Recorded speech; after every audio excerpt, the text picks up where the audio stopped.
Hello, YouTube. I am back again. This is Jabari of the Jabari Show. And today I want to do another rant. Now, I promise all my content won't be about rants, or they won't be, sad and down or whatever, depressing, whatever. I am going to try to get into more different styles of content and just show like this is not my only part of my personality. I am a fun-loving person. But this has been in my heart recently, and this has just been the easiest thing, like creatively, to get out of me so far.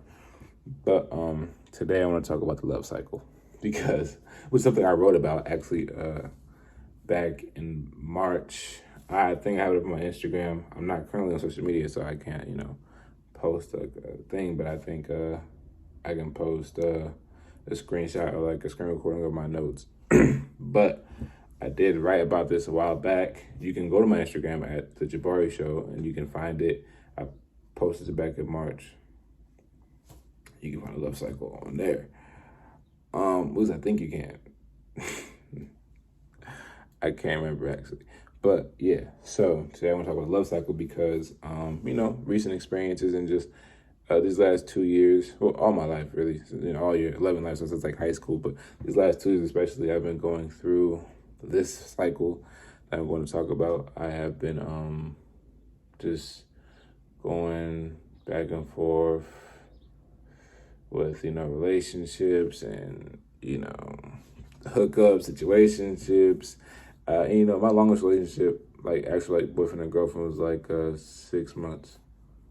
I think after we broke up, we stayed, playing around with each other for about the next 4 or 5 months. So, but it ended. Everything else, I've had situationships for like 8 or 9 months. We were never officially together, but we just hung out, slept with each other, ate dinners, went out to dates, met some of my family. I've done that with people for like 8 or 9 months at a time. Some even running at the same time, simultaneously, which is also another problem that I've been trying to work on. But yeah, so love cycle. The love cycle to me is just a push and pull feeling. It's like the feeling of being in love, but with a lot of pain and a lot of uncertainty. I think everybody has experienced this. Only the lucky haven't. I think everybody has been through this experience with love or with relationships. And I came up with 6 stages. I also wrote about this. There's 6 stages to me in the love cycle. The toxic love cycle, which I should call it, because this is misleading to say love cycle, really real love. No, this is not real love, I think, or not the highest level of love. This is very low level of love, if it even is love. So the 6 stages to me of the toxic love cycle is, the first stage is you meet someone. You meet them on Tinder, the club, Snapchat, the bar, at work, the grocery store, wherever. You meet them somewhere. You meet them somewhere.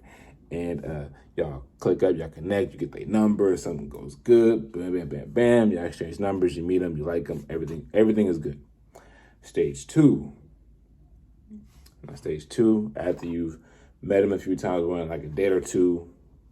This is if you're lucky. If you want a date or two and this start happening, you start fantasizing about them. Fantasization start going off in your head. You thinking, oh my God, I found the one. This is my wife. I'm going to marry her. I've had, in my brain, I've fantasized kids and marriages was probably 80% of the women I've dated. Yeah. And even knowing in real time that I didn't want to be with them like that, my brain wanted me, I fantasized about them that way. Sometimes I sit back oh my God, I could marry this one. I could date this one. I can date this one. That's how I was feeling. That's how I was thinking. I was wrong every time, obviously. No kids, single, 21. which is, I'm glad I'm wrong, because I don't want no kids right now. Now, wife, I'm not sure if I'm ready for that yet, but we'll see. But yeah, so stage two, and the first type of stage two is just fantasizing. You're fantasizing about them all the time, fantasizing about the future life, which isn't necessarily a bad thing until it becomes an obsession and to where it becomes like a false reality. Like you're fantasizing more than what you're actually doing. Like you're fantasizing about making, like being the perfect boyfriend, the perfect husband, or her being the perfect wife or the perfect girlfriend and having all this perfect life. But in real life, you have nothing in common. Other than you both like each other's looks, you have decent personalities, and you guys kind of get together. But but in your brain, it's like, oh, she's perfect, everything's gonna work out. But in real life, it is not that way. It's not really going that well, really. Well, it's going well because of the honeymoon stage. That's the second part of the stage two. Stage two, after you fantasize, you dive deep into the honeymoon phase where you guys are going on dates. She's coming over, y'all going to each other's cribs, you're meeting people's free meet. Like, you might not be meeting the friends yet, or you might, I don't know if they even meet them, period. But or they definitely know who they are. They definitely know of them by now. And so now honeymoon phase goes, and it's going good. Everything is going good. Now here goes stage three. Stage three is things are going good until they're not, basically. Things are going good until that first conflict happens, and that's when stage three happens. When the first little conflict, it's not even nothing big. Like the first little argument, the first little moment, like that shiver you get, like when you're with somebody and you like, oh my God, you look so unattractive to me right now. I don't know what you said or what you did, but you just made me so mad. Like you just killed the whole vibe. You can honestly leave. And once that first conflict happens, then your brain does the opposite of the fantasizing of good things. They start visualizing and fantasizing about the terrible things. You start looking at them like, oh my God, like how could I even be with this person? Like they're so ugly, even though they're not ugly. But your brain is like, they're ugly. Their personality's ugly. Their personality's dry. We have nothing in common. And some people say that might be where reality kicks in, and y'all wasn't supposed to be together. But it could be true. But at the same time, it only happened after that first argument or that first disagreement or the first time they did something that was so unattractive to you that you completely just shut down mentally. Your mental is like, oh yeah, I can't do this. Now you're trying to find an exit plan. So that's stage four. Stage four is self-sabotage. Now, a lot of us, myself included, do self-sabotage a lot of our relationships because we just don't feel deserving of love. Simple as that.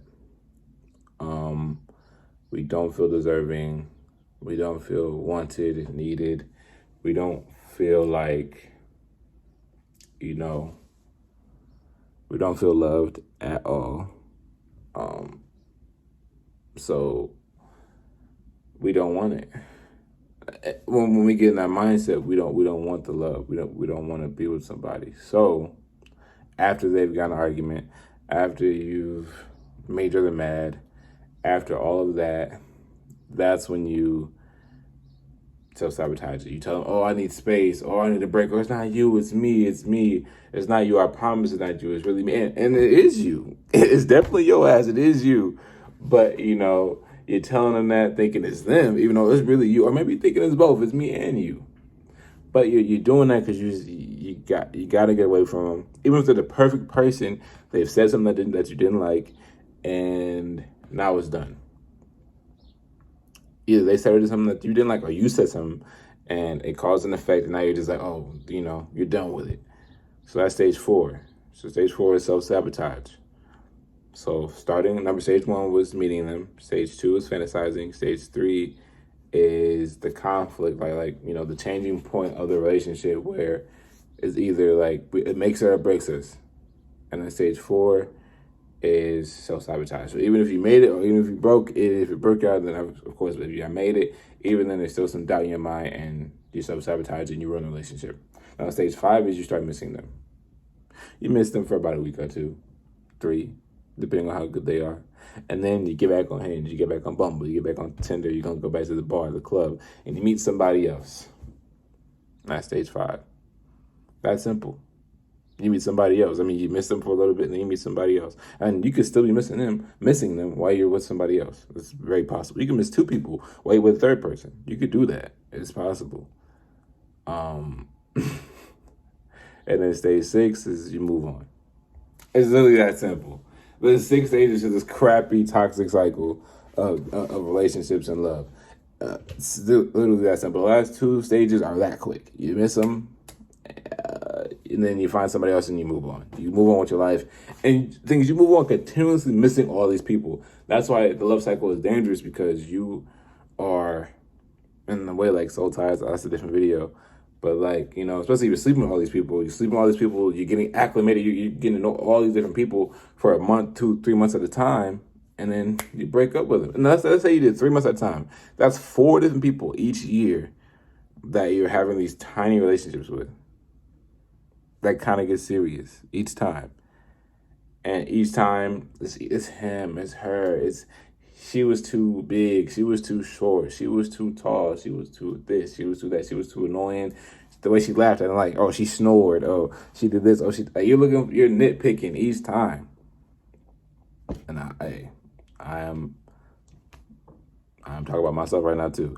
And if you didn't do them, they did it to you. So then you made one mistake, or you did one thing that they didn't like, and now they're like, oh, he's bad. And they leave you. You're like, how dare you leave me? How dare you leave me? I made one mistake. So we're doing the love cycle, and it's happening to us. Simultaneously, it's happening to everybody. We're all hurting each other. Like, they hurt me, I hurt you. And we're constantly stuck in this cycle. Now, the only way I think to really beat this cycle, in my personal opinion, is self-love. And people say that, but I mean, like, really, like, being honest with yourself, like self-care and self-love, like taking care of yourself, taking care of your mental health, your body, eating right, getting enough sun, family, like, and then therapy. Go to therapy.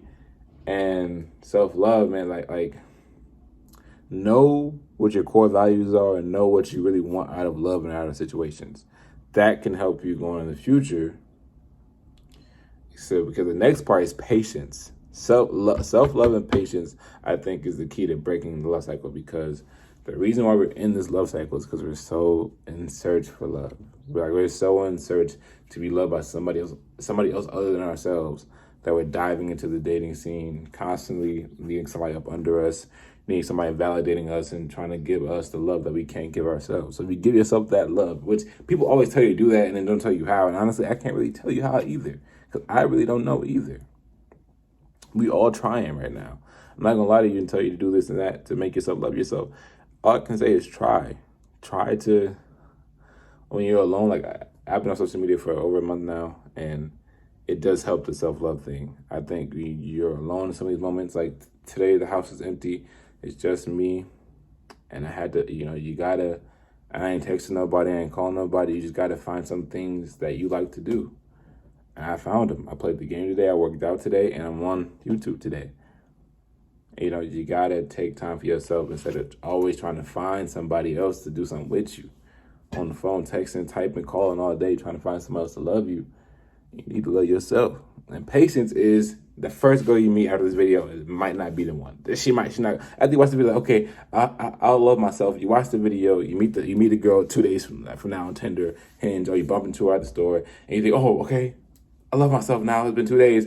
She's the one. And then it's not, like, patience. Now, you might find the one after this video, right after this video. But it's patience, with meaning, like, you're loving yourself and not falling for every single person that's available. And then patience, knowing it might take some time to finally meet somebody who suits you really, really well. So everybody have self-love and have patience, because, it's not going to, love isn't just going to fall from the sky. It hasn't happened to me yet, but I don't think it does. So loving isn't easy. Loving is hard. Finding love is very difficult. So your parents are still together and they've been together for 30 or 20 or 30, 40, 50 years. Give them a round of applause, because that shit's difficult. And it's even more difficult now. So if you have a friend now and they're late, and they're grown in their civil relationship, multiple years, Give them a little applause. Let's see if it still lasts. I'm a little bit of a pessimist, but give them a little bit of applause because they made it this far, and loving is not easy. So the key to this video is self-love and patience. Don't fall for everything. And I'm going to end it off on that. Y'all, just love yourself. Take some time for yourself. Remember, self-care is important. Self-love is important. And patience is a big factor in almost everything in your life. Don't fall for everything. And don't fall for the love cycle anymore because it's a toxic loop. Thank y'all. I'll try to keep posting consistently. Thank you for subscribing. Thank you for tuning in. Thank you for tapping in. And I'll see you another time.